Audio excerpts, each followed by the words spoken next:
예기치 않는 모습으로 우리를 찾아오시는 하나님의 발길을 찬양합니다. 오늘 예수님께서 예루살렘에 입성하시는 이 모습이 또 사람들의 예상을 깨는 예기치 않는 그런 모습입니다. 예루살렘에 오시는 그 예수님의 모습이 오늘 우리의 삶에도 찾아오시는 하나님의 모습과 참 꼭 닮아 있다. 그런 생각을 좀 해보았습니다.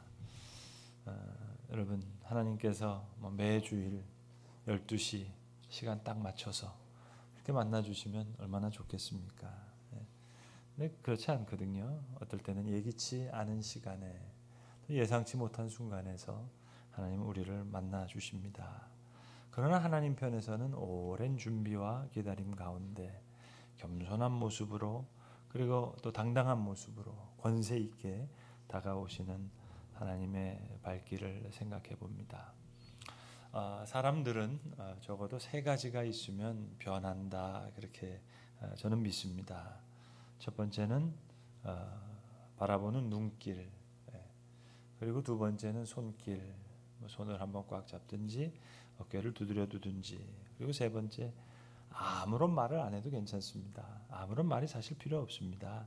그저 눈을 맞추고 손을 잡고 그랬구나, 그랬었구나, 그랬겠구나 온 마음을 다해서 그 사람의 말을 들어주기만 해도 그 사람은 변하게 되어 있습니다. 아무리 어려운 사람이라 하더라도 아무리 틀어진 관계라 하더라도 눈길과 손길과 마음을 읽어주는 그런 마음의 소통이 있으면 그 사람은 변합니다. 하나님과의 관계에서도 마찬가지입니다. 하나님의 눈길을 우리가 의식하고 하나님의 손길을 내가 알고 그리고 하나님과 깊이 사귀어 살아가는 하나님과의 소통. 내 삶 속에 하나님께서 이렇게 지혜롭게 역사하셨구나. 하나님의 지혜가 여기 숨겨져 있었구나. 미처 몰랐는데 여기 하나님의 사랑이 있었구나. 하나님 날 사랑하시는구나. 이런 소통만 이루어져도 우리가 어떠한 형편에 있든지 내가 누구든지 그 사람은 분명히 하나님의 사람으로 그렇게 변화됩니다. 예루살렘아 예루살렘아, 예수님 그렇게 예루살렘 바라보셨습니다. 배척을 받던 환영을 받던 그리고 그를 찾아오십니다. 눈길을 따라 또 발길을 옮기십니다.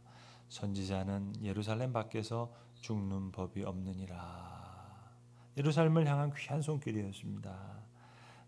십자가와 부활만이 아니라 예수님께서 예루살렘에 찾아오신 이 모습 속에서만, 그 모습만 놓고 보더라도 여기에 깊은 승리와 우리를 향한 위로와 또 구원의 소식이 담겨져 있다. 저는 그렇게 믿습니다. 오늘 호산나 호산나 사람들이 소리를 칩니다. 또 겉옷을 벗어서 길을 만들었다 합니다. 또 나무 가지를 베어서 길에 깔아드렸다 했지만 아마 사람들이 돌을 들어 던졌다 하더라도 예수님은 예루살렘에 들어오셨을 겁니다. 예기치 않는 모습으로 그러나 담대하게 그리고 겸손하게 오시는 하나님. 오늘 본문 5절에도 나오거니와 이 모습은 사실 오래 준비된 예언을 성취하시는 그런 모습이었습니다. 이르시기를 시온의 딸에게 이르기를 내 왕이 내게 임하나니 그는 겸손하여 나귀 곧 멍에 매는 짐승의 새끼를 탔도다 하라. 메시아 대망사상에 의하면 메시아는 나귀 새끼를 타고 오시게 되어 있습니다. 그 예언을 성취하기 위해 오래된 준비 끝에 지금 오십니다. 그러나 그를 맞는 사람 편에서는 항상 예상치 못하는 예기치 못한 그런 손길입니다. 여러분, 저와 여러분의 삶 속에서도 오늘이 있기 위해서 분명히 어제가 필요했습니다. 또 내일이 있기 위해서 오늘은 꼭 필요한 시간입니다. 난 저쪽으로 가기로 했어요. 그런데 다른 쪽으로 가게 되었어요. 거기서 하나님의 사람을 만나기도 합니다. 그래서 저는 제 길지도 않고 짧지도 않는 생애 가운데 가만 돌아다 보면 제 예상대로 계획대로 된 일은 거의 없었던 것 같아요. 제 아내를 만나거나 교회를 시작하거나 하는 모든 무슨 중요한 사건도 보면 나는 저쪽 지역으로 가기로 했어요. 근데 하나님께서 이리로 인도해 주셨어요. 그래서 거기서 아내를 만나기도 하고 교회를 시작하기도 하고 그렇게 됩니다. 그러나 하나님 편에서는 준비된 거죠. 하나님의 섭리 속에 큰 경륜 가운데 오늘 예수님도 좀 우스꽝스러운 모습으로 새끼나기잖아요. 좀 그렇잖아요. 그러나 이건 오랜 예언을 성취하는 하나님의 준비와 기다림이었습니다. 겸손하지만 당당하게. 왜요? 먼저 승리하시고 승리를 지금 밀어붙이시는 시간이니까 저 앞에 십자가가 있고 부활이 있다는 그 승리가 아니고 애초부터 승리입니다. 처음부터 승리입니다. 천신만고 끝에 겨우겨우 승리하고 뭐 역전승하듯이 그렇게 승리했다는 얘기가 아니라 처음부터 승리하시고 그 승리를 그대로 끌고 나가십니다. 여러분 만약에 말입니다. 만약에 가령 예수님께서 그저 아무것도 모르시다가 이런 위험 저런 위험 이리 피하고 저리 피해서 운이 나쁘게 어디선가 붙들렸다고 해봅시다. 그건 주님의 사랑이 아니죠. 나귀를 타고 오신다는 메시아 대망사사 이 예언을 만천하에 시위하시면서 예루살렘에 올라가시는 겁니다. 이만큼 자발적이고 그리고 자원적이고 선택적인 것이었습니다. 근데 사람들은 잘 몰라요. 그래서 오늘 본문에 보면 마치 좀 조롱조로 얘기하는 사람이 있습니다. 예루살렘 온 도성이 다 소동했다 하는데 그저 나사렛에서 나온 선지자입니다. 그저 천사람 퍼레이드 하는 것처럼 그렇게 여기는 사람도 있고요. 그리고 또 올무를 이렇게 해놓고 어떻게 십자가라고 한 함정에 빠뜨게 해볼까 이제 그렇게 생각하는 사람도 있었습니다. 하나님 참 놀랍게도 참 예상치 않는 곳에서 예기치 않는 시간에 하나님의 사람을 만나 주십니다. 여러분 성경을 놓고 보더라도 구약 성경을 한번 보세요. 어떻게 하나님께서 애굽에서 바벨론에서 이스라엘 백성들을 만나 주실까요? 생각해 보면은 약속의 땅, 젖과 꿀이 흐르는 땅, 가나안 땅에서 하나님이 이스라엘 백성들 만나 주셔야 되는 거 아닙니까? 근데 오히려 참 그 이스라엘 백성들은 가나안 땅에서 바알과 아세라를 섬기잖아요. 하나님은 버리잖아요. 오히려 애굽 땅 400년이 넘게 노예입니다. 그러면 태어나서부터 노예로 죽게 돼 있는데 어떻게 상상도 할 수 없는 그 순간에 어떻게 애굽 땅에서 하나님을 만납니까? 그리고 바벨론 포로가 갔어요. 아니 선택된 민족인데 왜 포로를 갑니까? 그런데 하나님은 바벨론 포로 그 시대 그 시간 그 장소에서 다시 이스라엘 백성들의 심령을 변화시켜서 다시 예루살렘으로 돌아오게 해서 그를 귀환해서 성전을 짓게 하지 않습니까? 하나님은 예기치 않는 곳에서 예기치 않는 시간에 하나님의 사람을 만나 주세요. 개인의 삶도 그렇잖아요. 다윗이 골리앗을 물리쳐요. 여러분 목동이 어떻게 물맷돌 5개로 저 거인을 쓰러뜨릴 수가 있어요. 하나님께서 그렇게 다윗을 만나 주시고 다윗을 너무 사랑하셔서 내가 내 후손을 복되게 하리라 그렇게 하셨으면 평생 여러분 다윗은 복되게 살아야 되잖아요. 근데 성경에 다윗의 마지막 장면이 어떻게 끝납니까? 아리우나의 타작마당에 서는 모습으로 끝나는 거예요. 군대 수 세지 말라 그랬는데 그 숫자 셌어요. 하나님께서 이스라엘에게 큰 벌을 내리시는 거예요. 근데 참회하면서 눈물 흘리면서 아리우나의 타작마당으로 올라가는 모습으로 성경은 다윗의 얘기를 끝맺고 있어요. 예기치 않는 시간에 예기치 않는 모습으로 그렇게 하나님을 만나잖아요. 애굽에서 바벨론에서 만나게 하시고 그런 하나님 편에서는 대범한 사랑이시고 겸손한 사랑이시고 요즘 뭐 젊은 분들 왜 썸을 탄다 그런 표현 많이 쓰잖아요. 확 좋아하는 사이도 아니고 뭔가 밀당을 하는 거예요. 그 깊은 심리 가운데는 아마도 그런 마음도 숨겨져 있을 겁니다. 뭐가 나한테 맞는 상대인지 아닌지 확신이 좀 쓰지 않아요. 또 몸을 다 던져서 완전히 헌신하기에는 부담이 있어요. 현대인은 상처도 많고 또 조심스러우니까 이 발을 못 담그겠어요. 그러니까 간도 보고 밀고 당기고 여러분 예수님은 뭐 썸을 타시거나 밀당을 하시거나 간을 보시거나 그런 게 없습니다. 나귀를 타시고 예루살렘에 입성하시는 거예요. 십자가 부활 이전에 이미 승리하시고 그 모습을 그대로 이어가시는 겁니다. 여러분 사람들은 왜 힘이 딸리면 목소리가 높아지잖아요. 행동도 거칠어지고 힘이 넉넉하면 자신감도 생기고 또 여유도 생깁니다. 힘이 모자라니까 목소리가 커지죠. 넉넉한 사람, 여유 있는 사람 온유할 수 있습니다. 분하게 여길 것도 없고 억울해할 것도 없고 빙그레 웃습니다. 오늘 예수님 지금 제사장들과 서기관들이 올무를 파놓고 좀 어떻게 하면 이렇게 해볼까 하는 사람들도 있어요. 지금 카운트다운하는 시간이에요. 근데 이런 악의 소굴을 향해 나귀를 타시고 아주 겸손한 모습으로 그냥 여유 있게 남이 뭐라 하든 이렇게 하든 저렇게 하든 개의치 않습니다. 겸손하지만 동시에 권세가 있는 하나님께서 때로 우리의 삶 속에 아무런 능력 없는 모습으로 그렇게 나타나시는 것처럼 우리가 느낄 때가 있어요. 하나님 어디 계시지? 그러나 하나님은 비밀한 능력을 숨기시고 또 숨어있는 생명력을 가지고 우리를 향해서 승리의 길을 인도하시는 줄로 믿습니다. 그래서 비밀한 모습으로 나타나세요. 전 지난 수요일 저녁에 수요 사경회 시간에 우리 레바논에서 사역하시는 그 시리아 난민을 위해서 사역하시는 선교사님 보고를 들으면서 너무 큰 은혜를 받았습니다. 아마 우리 성도들 동일한 마음이었을 거예요. 큰 은혜를 받으면서 동시에 한 가지 새로운 통찰을 제가 얻을 수 있었는데요.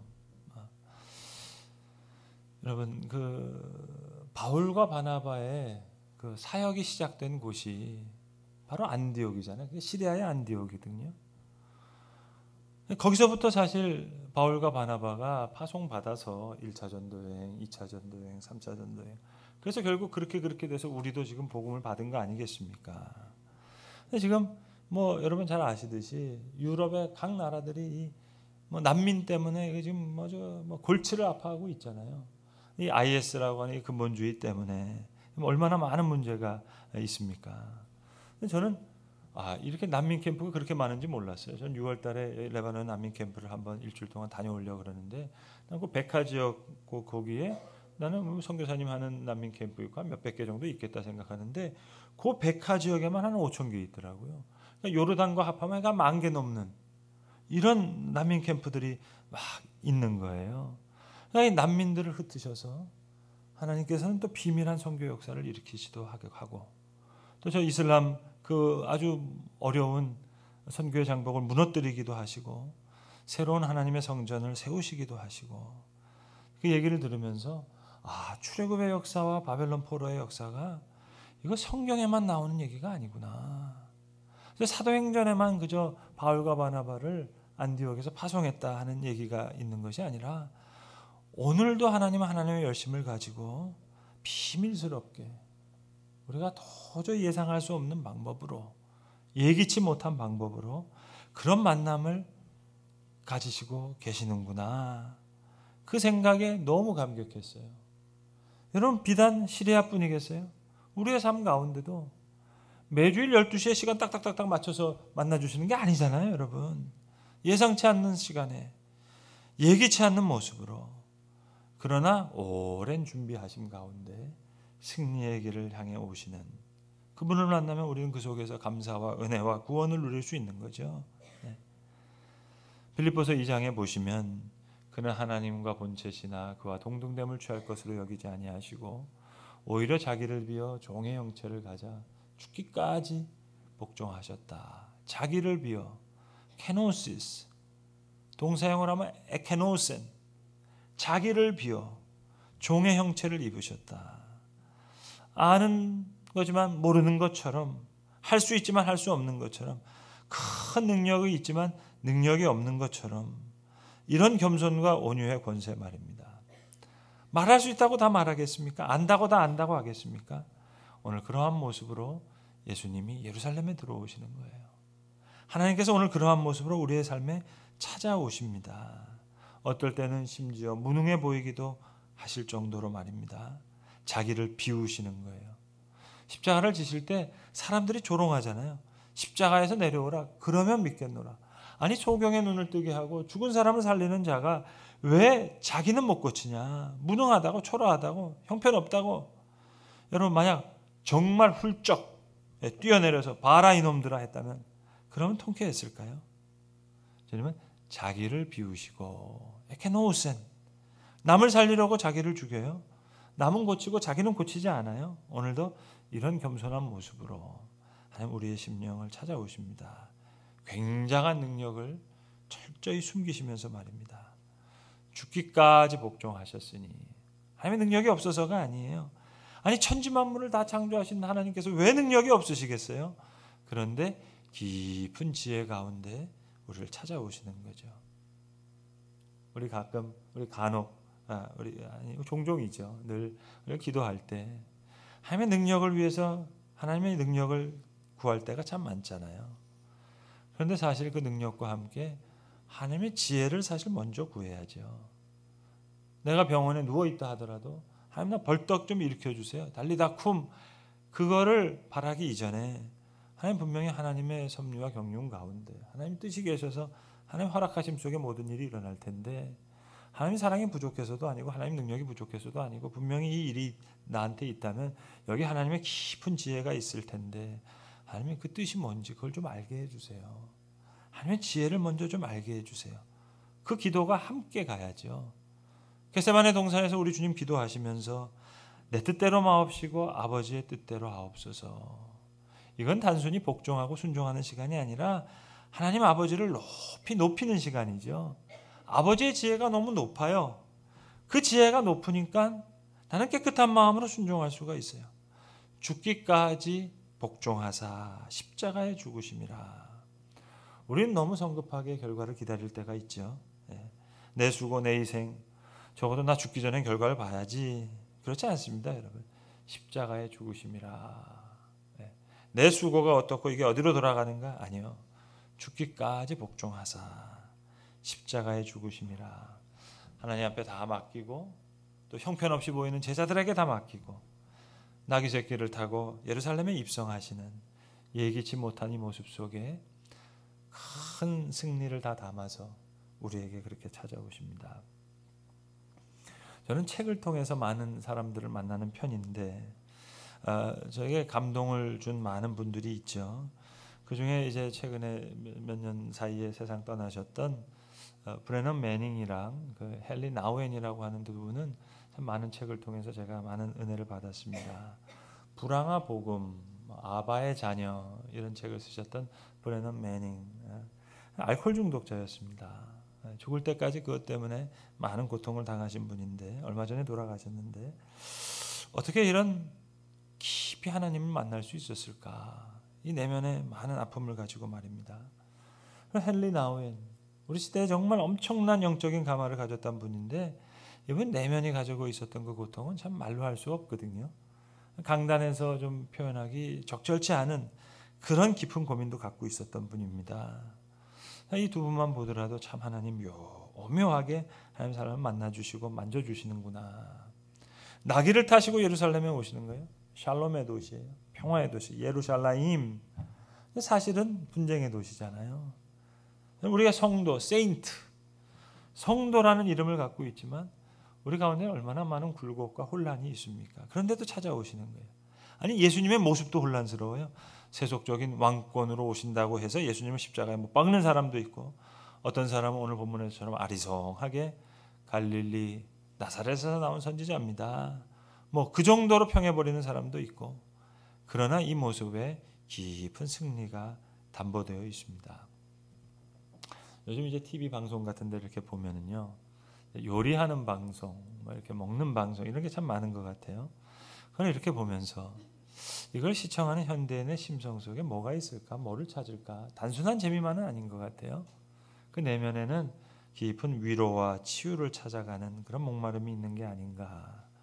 그러니까 도시 생활에 좀 지치는 분들은 자연 속에서 시골에서 소박한 밥상 그걸 이제 받는 모습을 보면서 일종의 치유를 느끼기도 하고 뭐 저 시골에 내려가서 고기 잡고 또 채소 따서 삼시세끼 챙겨 먹는 거. 요즘에는 뭐 외국에 나가서 뭐 식당을 하고 밥 한 끼 이렇게 장사하는 그런 프로그램을 보면서 단순한 재미가 아니라 이 작은 음식 속에 몸만이 아니라 마음을 채우고 건강하게 하는 또 그러한 요소가 있는 것이 아닌가. 그러니까 음식을 먹는 작은 행위를 통해서 세상에서 상처받은 그 스트레스를 좀 날려보내고 싶은 그런 마음이 있는 거 아닌가 하는 생각을 해봅니다. 얼마 전에 그 개봉했던 어떤 영화 중에도요. 여자 주인공이 임용고시에 탈락을 해요. 그리고 편의점 아르바이트 하면서 막 힘들게 살아가는데 그러니까 예전에 엄마랑 살았던 그 시골집에 내려온다고요. 왜 시골에 내려왔느냐 사람들이 묻는데 대답은 간단해요. 배고파서 왔다고. 배고파서. 다시 말하면 세상에서 받은 상처를 치유받기 위해서 밥 한 끼 먹으면서 치유받고 싶다는 얘기겠죠. 위로를 받고 싶다는 얘기겠죠. 예수님 예루살렘, 샬롬의 도시, 화평의 도시. 이름은 그렇지만 사실은 분쟁의 도시예요. 샬롬을 잃어버린 예루살렘. 꼭 우리 마음과 비슷해요. 성도라 하지만 우리 심령에는 많은 사연이 있고 굴곡이 있잖아요. 그런데 예수님 찾아오시는 거예요. 예기치 않는 모습으로. 여러분 한 끼의 식사도 우리에게 위로를 주는데 찾아오셔서 너희가 내 안에 내가 너희 안에 이 연합으로 우리를 초대하시는 거예요. 참 묘한 모습으로 오시네요. 그런데 그것은 예언의 성취인 오래 준비된 모습이에요. 겸손하지만 당당하게 오시는 그리고 우리 가운데 승리의 길을 여시는. 여러분 저는 매년마다 종료주일이 다가오면 종료주일 메시지를 참 준비하는 게 참 어렵습니다. 절기설교가 교사들에게는 좀 특별히 어렵습니다만, 여러분 고난주간, 부활주일, 성탄주일, 성령강림주일 이건 메시지가 좀 분명하잖아요. 100% 분명하잖아요. 딱딱 떨어지잖아요. 그런데 종료주일은요 좀 알쏭달쏭하거든요. 호산나 호산나 했지만 이것도 확실한 환영일까? 이거 온전한 예배일까? 그럴 땐 좀 물음표가 달려요. 또 며칠 지나면은 온 성이 성업했다 그랬는데 또 십자가에 못 박으라 그러고 말입니다. 불분명하거든요. 그런데 오늘 종료주일에 대한 메시지를 생각하면서 그런 생각해 봤어요. 십자가와 부활 그 결과도 은혜지만 과정 그 도상에서 그 종료주일의 이 과정 이거 자체도 충분한 은혜구나. 알쏭달쏭하다 하더라도 그러나 예루살렘을 바라보셨던 우셨던 모습, 그 눈길, 손길 계속 찾아오시는 그것 여기에도 충분한 위로가 있겠구나. 요즘 제가 TV 보면서 처음 들었던 단어가 하나 있는데요. 그게 ASMR 아세요, 여러분? 음식 먹는 소리, 그리고 빗소리, 심지어는 뚜껑 따는 소리. 이거 계속 들으면서 이 젊은 분들 이게 거기에 좀 이게 마음의 평안함을 느낀다 그래요. 그래서 제가 좀 긍정적인 의미를 부여하자면 큰 결과가 아니라 과정 속에서 느끼는 그 의미가 있잖아요. 그러니까 큰 여행이 아니라 한 끼 밥에서 뭔가를 느끼는 것처럼 여러분 좀 우리가 죄송한 표현이지만 멍 때린다 그런 표현이 있잖아요. 근데 어떨 때는 또 아무 생각 없이 가만히 있을 때 뭔가 치유가 되기도 하고 힐링이 되기도 하잖아요. 그러니까 십자가와 부활 결과도 은혜지만 그 과정에 있었던 그 시간, 조용한 시간, 이것도 은혜일 수가 있겠다. 예루살렘아, 예루살렘아, 내가 평화의 소식을 알았다면 좋았을 텐데. 그리고 우셨던 그 눈길, 그리고 그저 묵묵히 걸어오시는, 때로는 좀 우스꽝스러운 모습이기도 해요. 그러나 나귀 새끼를 타고 오시는 이 예수님의 모습. 여러분 기도의 응답도 그렇잖아요. 어떨 때는 폭포수 같은 은혜가 있어서 그렇게 응답받을 때도 있지만 하나님께서 그저 침묵 가운데 그대로 들어주실 때도 있잖아요. 그래? 그렇겠구나. 참 그렇구나. 종료주일만으로도 구원과 승리와 위로의 메시지를 전할 수 있겠구나. 그게 종료주일을 놓고 제가 묵상하면서 가진 마음입니다. 때로는 오해가 있고 조롱이 있지만 겸손하게 그리고 당당하게 우리 곁을 찾아오시는 하나님. 물론 십자가와 부활이 우리에게 확실한 승리를 가져다 줍니다만 종료주일 이 자체만으로도 찾아오시는, 그냥 한 끼 밥 먹는데도 힐링이 있다는데, 음식 먹는 소리 빗소리를 들으면서도 위로를 얻는다는데 현대인들은 예루살렘아 예루살렘아 나귀 새끼를 타시고 그냥 올라오시는 거예요. 호산나 호산나. 온전한 찬송이 아닐 수도 있죠. 나사렛에서 나온 선지자입니다. 조롱조로 이야기하는 사람도 있고 십자가에 올무를 파놓고 기다리는 사람도 있고, 그러나 예기치 않는 모습처럼 보이지만 여기에는 하나님 편의 오랜 준비였습니다. 겸손하지만 당당하게 오시는, 오늘도 예루살렘에 입성하셨던 그 예수님의 모습으로 오늘도 변장된 축복으로 우리에게 찾아오시는 하나님의 모습을 만날 수만 있다면 푸른 그리스도의 계절이 우리의 심령 가운데, 우리의 삶 가운데 다시 귀하게 잉태되게 될 줄로 믿습니다. 기도하겠습니다. 아버지 하나님, 오늘도 우리를 향해 때로 예기치 않는 모습으로 오셨던 하나님을 믿음으로 만나기를 원합니다.